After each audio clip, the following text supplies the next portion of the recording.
Hello students, it's a video 7 of the chapter The Age of Industrialization.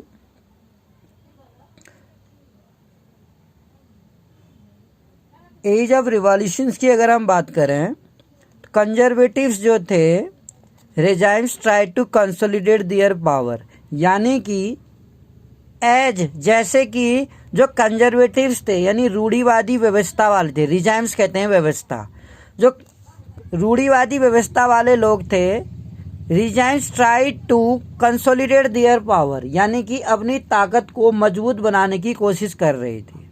जैसे जैसे रूढ़िवादी लोग थे, रूढ़िवादी व्यवस्था वाले लोग, रिजाइम्स मतलब व्यवस्था, रूढ़िवादी व्यवस्था वाले लोग अपनी शक्ति को, ताकत को मजबूत बनाने की कोशिश की, वैसे ही क्या हुआ, लिबरलिज्म जो उदारवाद था और राष्ट्रवाद था came to be increasingly associate with revolution to many regions of Europe.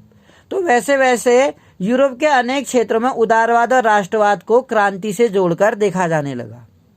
तो यूरोप में कई जगह पर उदारवाद और राष्ट्रवाद इन दोनों को एक साथ देखा जाने लगा, और रूढ़िवादी भी तो अपनी क्या कहते हैं, रूढ़िवादी व्यवस्था को और मजबूत बनाना चाह रहे थे, और वहीं दूसरी ओर उदारवादी और राष्ट्रवादी अपने योजनाएं बना रहे थे in many regions of Europe. तो इस तरीके से इटली के कई सारे, हम यूरोप के अनेक क्षेत्रों में, in many region of Europe such as Italian, जैसे कि इटालियन और जर्मनी स्टेट में provinces of Ottoman empire, Italy और जर्मनी के राज्य ऑटोमन साम्राज्य के सूबे आयरलैंड और पोलैंड, ऐसे ही कुछ क्षेत्र थे, जैसे Italian, German state and provinces of Ottoman empire, Ireland और पोलैंड, ये सभी क्या थे, ऑटोमन एम्पायर यहाँ पर शासन करता था एक।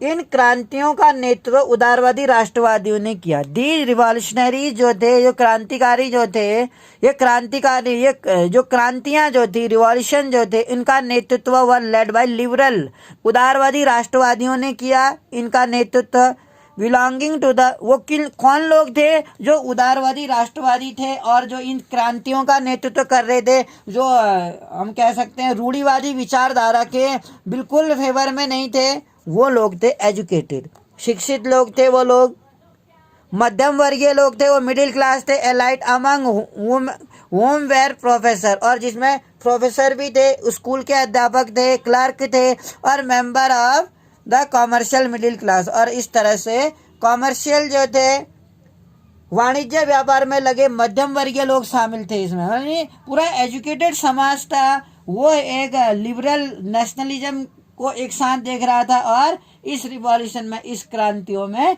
हिस्सा ले रहा था, क्रांति की मसाल जगा रहा था, क्रांति किए जा रहा था वो।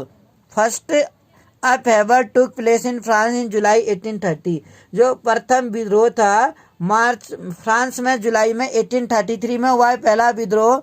बुरबॉन, जो हमें याद है कि लुईस 16 भी बुरबॉन वंश का ही था। बुरबॉन जो किंग था, बुरबॉन का राजा,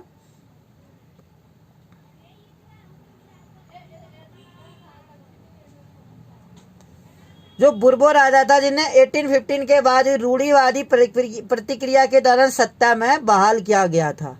यानी कि 1815 के बाद रूढ़िवादी प्रक्रिया के द्वारा 1815 में वह ना ओवर ड्यूरिंग द कंजर्वेटिव्स, 1815 के बाद से उसको बुरबॉन राजा को बहाल किया गया था, दोबारा अपॉइंट की, रिस्टोर किया गया था, वेर नाउ ओवरथ्रोन। अब उसे क्या किया गया, उदारवादी क्रांतियों ने उखाड़ फेंका। जो उदारवादी थे, लिबरल थे, क्रांतिकारी थे, उन लोगों ने क्या किया, उसे उखाड़ फेंका, ओवरथ्रो कर दिया। वो इंस्टॉल ए कॉन्स्टिट्यूशनल मोनार्ची, जिसने क्या किया था, उनकी जगह किसको बिठाया गया, संवैधानिक राजतंत्र स्थापित किया गया, जिनकी अध्यक्ष लुई फिलिप ने की थी। उसके बदले एक कॉन्स्टिट्यूशनल, एक संवैधानिक राजतंत्र स्थापित कर दिया गया, जो लुईस फिलिप के द्वारा इसकी अध्यक्षता की गई। व्हेन फ्रांस स्नीज, और ये कहा गया, ये टिप्पणी की गई कि जब फ्रांस छींकता है तो बाकी यूरोप की सर्दी जुकाम हो जाता है। यानी कि व्हेन फ्रांस स्नीज, जब फ्रांस छींकता है तो मैटरनीज वंस रिमार्क, यानी कि बाकी यूरोप की सर्दी जुकाम हो जाता है। जुलाई क्रांति की अगर हम बात करें, पूरे यूरोप को उसमें सर्दी जुकाम हो जाता है। द जुलाई रिवॉल्यूशन की अगर हम बात करें, spark an uprising in Brussels which led to Belgium. इस तरीके से जुलाई क्रांति में ब्रुसेल्स में भी विद्रोह भड़क गया, जिसके फलस्वरूप यूनाइटेड किंगडम ऑफ नीदरलैंड से अलग हो गया। जब बेल्जियम में विद्रोह भड़क गया तो फिर बेल्जियम को क्या होना पड़ा, नीदरलैंड से अलग होना पड़ा। अदरवाइज बेल्जियम पहले नीदरलैंड में ही आता था। इस तरीके से an event that mobilise nationalist, इस तरह से कई घटनाएं थी, इवेंट थे जो मोबिलाइज करते थे यूरोप में, जिसने पूरे यूरोप के शिक्षित अभिजात वर्ग में राष्ट्रीय भावनाएं भर दी। नेशनलिस्ट फीलिंग भर दी एजुकेटेड लोगों में, एलाइट कहते हैं, जो राष्ट्रवादी भावनाओं को भर दिया।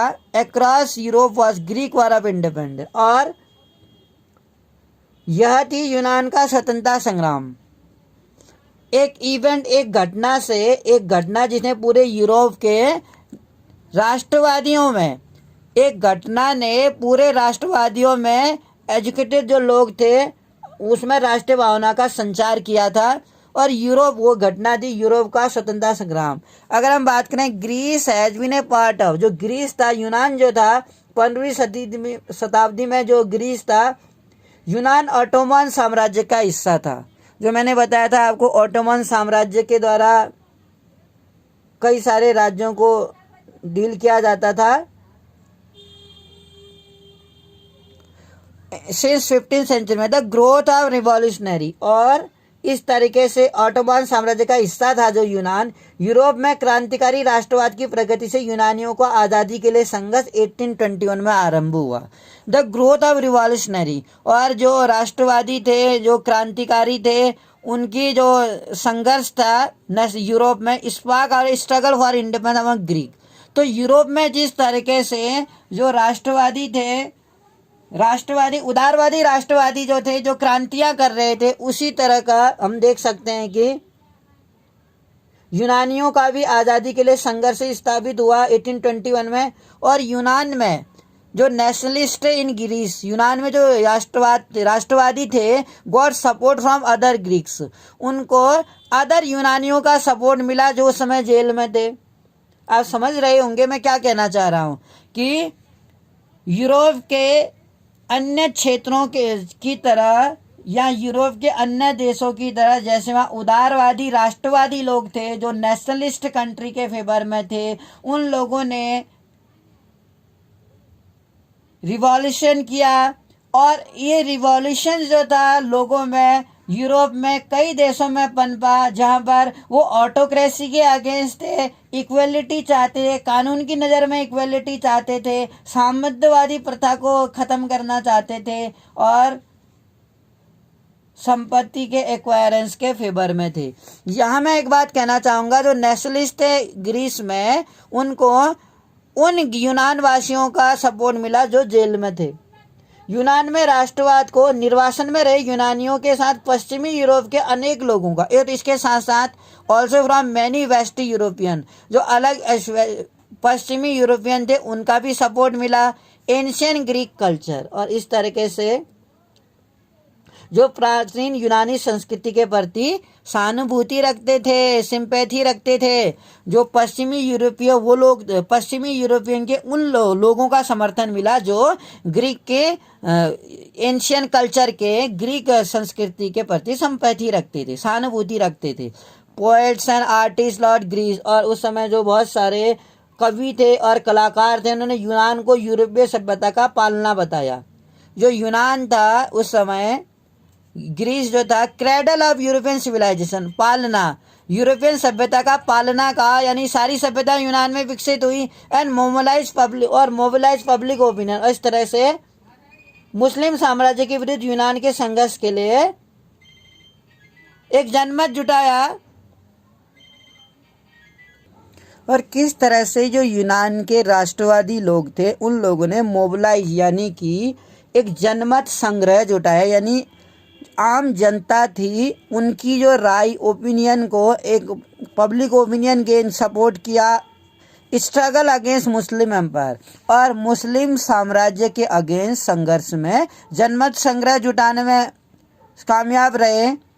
इंग्लिश पोएट थे जो लॉर्ड बायरन ने धन इकट्ठा किया, organise fund and later went to fight in war, और इसके बाद युद्ध में लड़ने भी गए। लॉर्ड रायन इसलिए काफ़ी पॉपुलर थे वहाँ पर। Where he died of fever, जहाँ बुखार से उनकी मृत्यु हो गई 1824 में। Finally the treaty of Constantinople, यानी कुस्तुनतुनिया हम कह सकते हैं,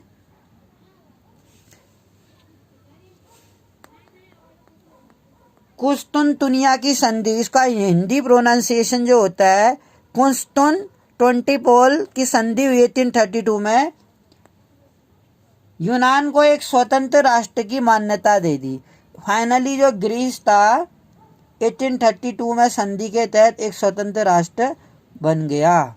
फाइनली हमने देखा किस तरह यूरोप में सभी उदारवादी राष्ट्रवादियों ने दुनिया यूरोप के अन्य देशों में, जैसे यूनानी था, किस तरह से वहाँ के लोगों में एक राष्ट्रवाद की भावना भरी और उनमें एक उदारवादी विचारधारा का जन्म हुआ। किस तरह से वो मानते थे कि जो यूनान है वो सारी दुनिया में क्या है, संस्कृति का एक पालना है, यानी सारी दुनिया की संस्कृति को उसने पाला हुआ है। सबसे प्राचीन संस्कृति है यहाँ की, और जो यहाँ के कवि और कलाकार ने यूनान को यूरोपीय सभ्यता को पालना बताया और प्रशंसा की। और कहीं ना कहीं मुस्लिम साम्राज्य के विरुद्ध यूनान के संघर्ष के लिए एक जनमत संग्रह हुआ, और कहीं ना कहीं पूरी दुनिया में कभी इनको सपोर्ट मिला।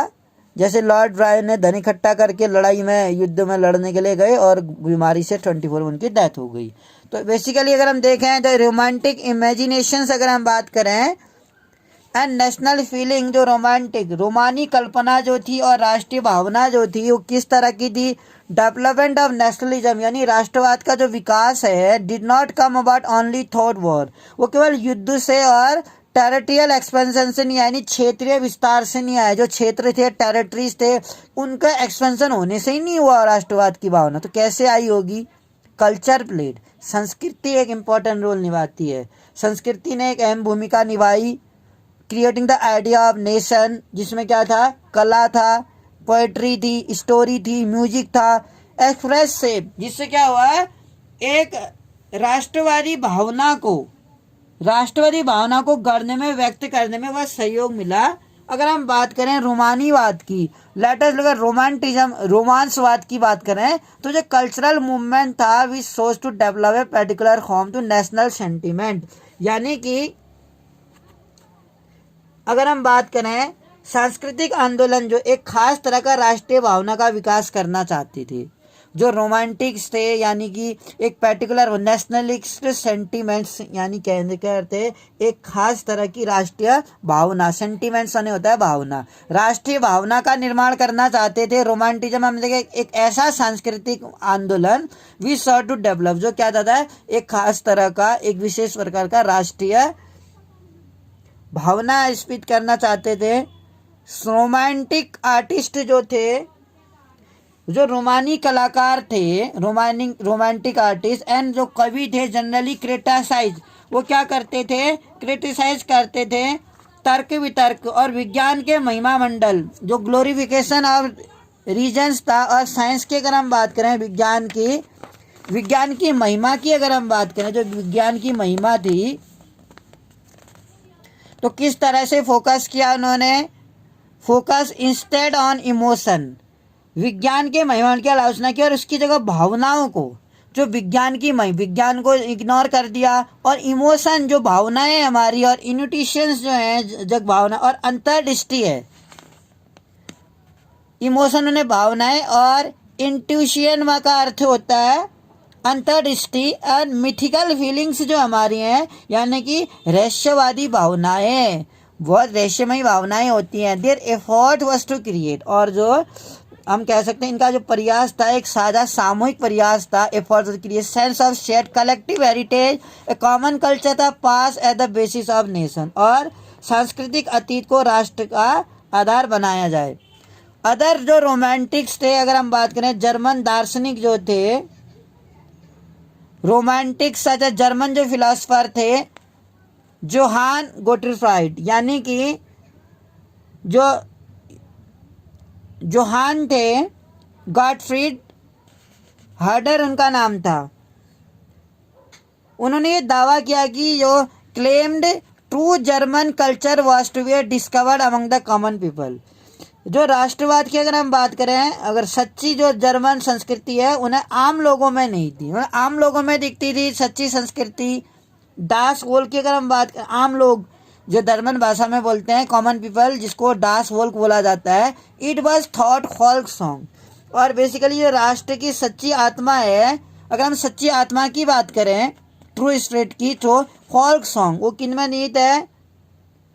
लोकगीतों में, फॉल्क पोएट्रीज में,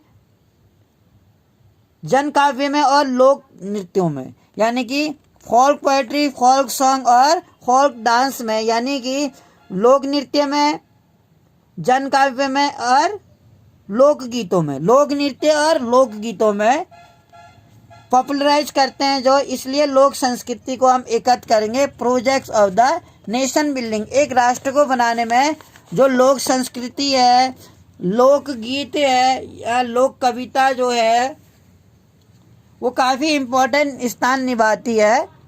एम्फेसिसाइज अगर हम बात करें, इसको इम्प्रेस करती है और राष्ट्र के निर्माण के लिए आसक्ति। और जो इसके अलावा वर्निकुलर लैंग्वेज में जो स्थानीय बोलियां थी, and the collection of the local folklore, यानी कि स्थानीय लोक साहित्य, जो स्थानीय बोलियों पर बल और स्थानीय जो लोक साहित्य था, फोकलोर जो था, वह नॉट जस्ट टू रिकवर, वो केवल स्थानीय लोक साहित्य को एकत्रित करने का उद्देश्य नहीं था। एंशियंटनेस, जिसमें कि केवल हम कह सकते हैं प्राचीन राष्ट्रवाद की आत्मा पर बल देते, but also to carry the modern nationalist message to large audience, बल्कि उसका उद्देश्य प्राचीन राष्ट्रीय भावना को वापस लाना ही नहीं था, बल्कि आधुनिक राष्ट्रीय संदेश को ज़्यादा लोगों तक पहुंचाना था।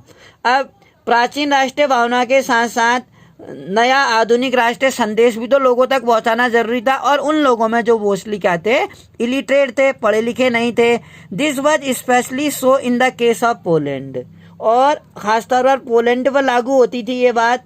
जो अगर हम बात करें, which has been partition at the end of 18th century, जिसका 18th सेंचुरी में पार्टीशन हुआ, विभाजन हुआ, जो ग्रेट पावर थी रशिया, पर्शिया और ऑस्ट्रिया के द्वारा। यानी कि 18वीं सदी के अंत में रूस, प्रूसिया और ऑस्ट्रिया जैसी बड़ी शक्तियों ने विभाजन करना शुरू कर दिया। Even though Poland no longer existed an independent territory, यहाँ तक कि अगर हम बात करें, जो पोलैंड था अब स्वतंत्र भूक्षेत्र नहीं था, बल्कि किंतु अब जब पोलैंड स्वतंत्र भूक्षेत्र नहीं था, किंतु संगीत और भाषा के जरिए राष्ट्रीय भावना जीवित रखी गई। अब स्वतंत्र तो नहीं था वो, पोलैंड व not longer exist independent territory, लेकिन नेशनल फीलिंग, जो राष्ट्रीय भावनाएं थी, वो जारी रखी गई, जीवित रखी गई। किसके माध्यम से राष्ट्रीय भावना जारी रखी गई? म्यूजिक के माध्यम से, भाषा के माध्यम से। ये इन दो माध्यमों से वहां पर राष्ट्रवाद की भावना जारी रही। मसलन कैरोल जो था कुपिस्की, एक वहां व्यक्ति था करोल कुरपिंस्की, याद रखिएगा ये नाम, वो व्यक्ति था। फॉर एग्जाम्पल सेलिब्रेट, और इसने क्या किया था, कैरोल कुपिस्की ने राष्ट्रीय संघर्ष का अपने ओपेरा और संगीत से गुणगान किया। इसके पास क्या था, नेशनल स्ट्रगल के लिए कैसे उसने सेलिब्रेट किया, दो ओपेरा के माध्यम से और संगीत के माध्यम से। टर्निंग कॉल डांस, और इसने पोलोनेस और माजूरोका जैसे लोक नृत्य किए। और इसके बाद यहाँ पर लिखा है पोलोनाइज, कौन कौन से डांस किए, खॉल डांस जैसे कि पोलोनाइज किया, और मजूरका जो क्या थे, राष्ट्रीय प्रतीकों में बदल गए।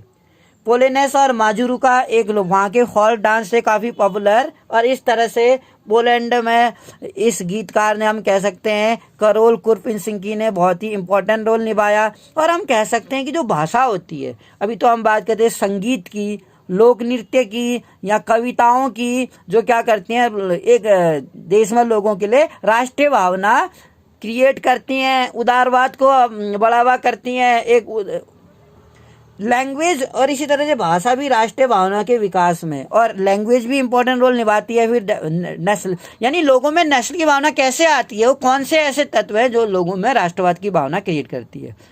अक्सर तो हम देखते हैं दूसरे देशों में जब लोग संघर्ष करते हैं तो उन देशों में भी उसका असर पड़ता है। उनको भी बल मिलता है। तो किसी ना किसी तरह से जब देश में लोगों को एक दूसरे का सपोर्ट मिलता है और वहाँ पर अपनी भाषा के द्वारा, अपनी कल्चर के द्वारा और उन गीतों के द्वारा, उन नृत्यों के द्वारा, उन कहानियों के द्वारा वो लोग नेशनलिस्ट की फीलिंग्स को जीवित रखते हैं। तो भाषा भी क्या करती है, राष्ट्रीय भावना के लिए एक इम्पॉर्टेंट रोल निभाती है।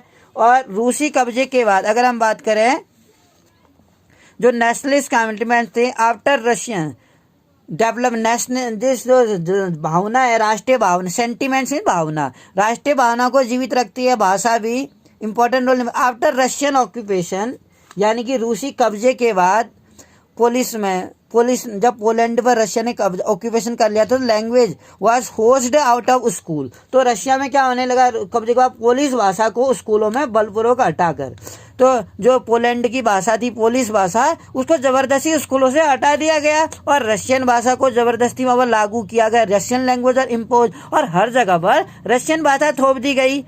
इन 1831 की अगर हम बात करें, रूस के विरुद्ध एक सशस्त्र विद्रोह हुआ। इन 1831 आर्म्ड रिवेलियन कहते हैं, एक सशस्त्र यानी इसमें हथियारों का यूज किया, एक विद्रोह हुआ अगेंस्ट रशियन रूल, रशियन शासन के खिलाफ 1831 में एक सशस्त्र विद्रोह हुआ।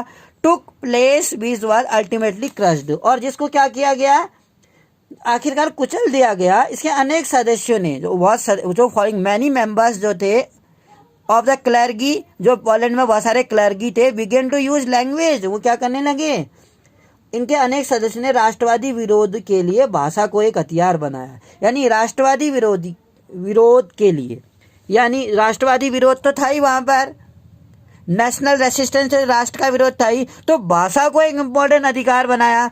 Police was use for church, जो पुलिस थी चर्च के आयोजन और संपूर्ण धार्मिक शिक्षा में पुलिस का इस्तेमाल हुआ।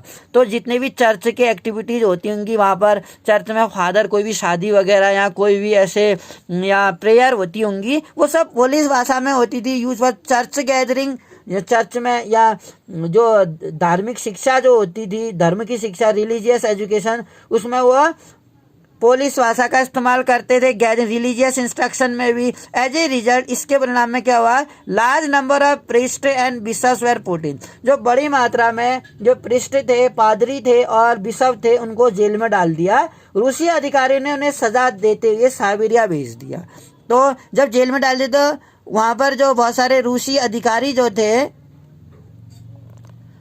साइबेरिया में भेज दिया गया रशियन अथॉरिटीज के द्वारा, and as a punishment for their refusal to preach in Russian. और इस तरीके से रूसी भाषा का प्रचार करने से इनकार कर दिया इन्होंने, क्योंकि रूसी अधिकारियों ने सजा दे साइबेरिया इसलिए भेज दिया था क्योंकि वो कहीं ना कहीं पोलैंड में जो भी क्रियाकलाप होते थे चर्च संबंधित, वो पोलिश भाषा में ही करते थे और रशियन भाषा को बढ़ाने के फेवर में नहीं थे। हालांकि बलपूर्वक रशिया ने पोलैंड पर रशियन भाषा का इस्तेमाल करना चाहा, स्कूलों में बलपूर्वक वो भाषा लगानी चाहिए, लेकिन वो कामयाब नहीं हुए। तो अंततः इन पादरियों को और बिशप को रशियन अधिकारियों ने साइबेरिया के जेल में भेज दिया, क्योंकि वो पोलैंड की भाषा को छोड़ने के फेवर में नहीं थे। पोलिश भाषा रूसी प्रभुत्व के विरुद्ध संघर्ष के प्रतीक के रूप में देखी गई, द यूज ऑफ पोलिश। और इस तरह से जो पोलिश भाषा थी पोलैंड में, वो came to scene as a symbol के रूप में देखी गई। जो रशियन डोमिनेंस, यानी कि जो रूसी प्रभुत्व था, डोमिनेंस माने था प्रभुत्व, जो दूसरे देश में अपना शक्ति का बलपूर्वक वो करते हैं, डोमिनेंस का, रशियन प्रभुत्व के खिलाफ संघर्ष में पोलिश भाषा एक हथियार के प्रतीक के रूप में देखी जाती थी।